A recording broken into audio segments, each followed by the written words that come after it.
আসসালামু আলাইকুম। আজকে হচ্ছে 2,72,973টা গাছ লাগানোর আজকে তৃতীয় দিন। যদিও সরকারি ছুটির দিন, তারপরেও 365 দিন, 5 বছর এবং 11 কিলোমিটার খাল খননের আজকে তৃতীয় দিন আর কি। সেই হিসেবে সবাইকে শুভেচ্ছা।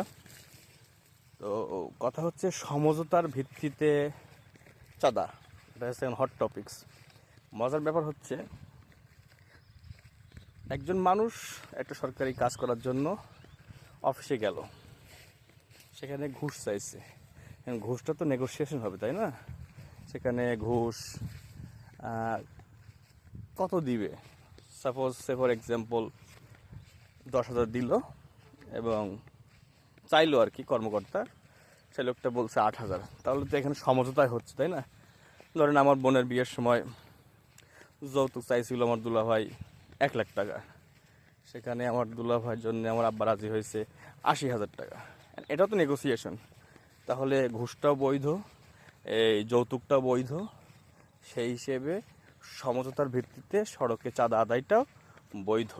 আসলে কাওয়ারা মরে না, বারবার ফিরে আসে এই সড়ক যোগাযোগ মন্ত্রী হয়ে। শেখ রবিউল আলম সাহেব হচ্ছে আমাদের নয়া কাওয়া, ঠিক আছে? তার জন্য সবাই দোয়া করবেন। আর দেখলাম যে বরিশালে এবং ঢাকা 17-তে চাঁদার জন্যে মানুষকে মারপিট করা হচ্ছে, দোকান ভাঙচুর করা হচ্ছে। এটা কিন্তু একটা ভালো প্র্যাকটিস, গুড প্র্যাকটিস। এবং অনেকে বলছে যে তাকে গ্রেপ্তার করা হয়েছে। তো সে একজন যুবদলের নেতা হিসেবে যখন তার নেতার আদেশ অমান্য করে, এটা করা একটা স্বাভাবিক। কারণ আমরা দেখছি না যে বিদ্রোহী প্রার্থীদের উত্থান এবং চেয়ারম্যান যা বলছে তার বিপরীত করছে। সুতরাং চেয়ারম্যান বলবে চাঁদাবাজি বন্ধ করতে, দুর্নীতি বন্ধ করতে, আর সেটাই করবে না। আর এটাই হচ্ছে কমার্শিয়াল সায়েন্টিফিক আর্টস। তাহলে বাংলাদেশের স্বরাষ্ট্রমন্ত্রী কে হলো? আমাদের শিলং সালাউদ্দিন সাহেব।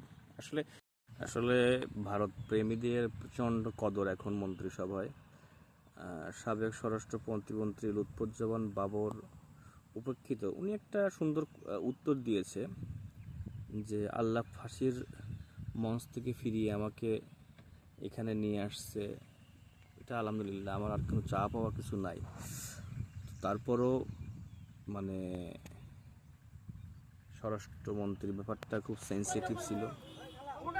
উনি বলছে যে মহবের রাজত্ব শেষ হবে।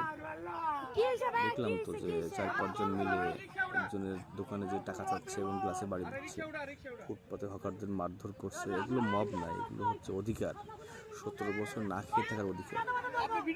এখানে আমি যেখানে বসে আছি, এখানে পরিবেশটা দেখাই। দেখেন, সবুজ ঘাস, ধান, চারপাশে আর কি।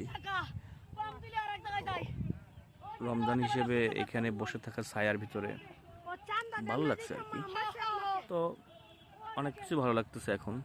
ধরেন আমাদের বর্তমান রমজানের যে তোহফাটা হাদিয়া দিচ্ছে, যে চাঁদা দিয়েই শুরু।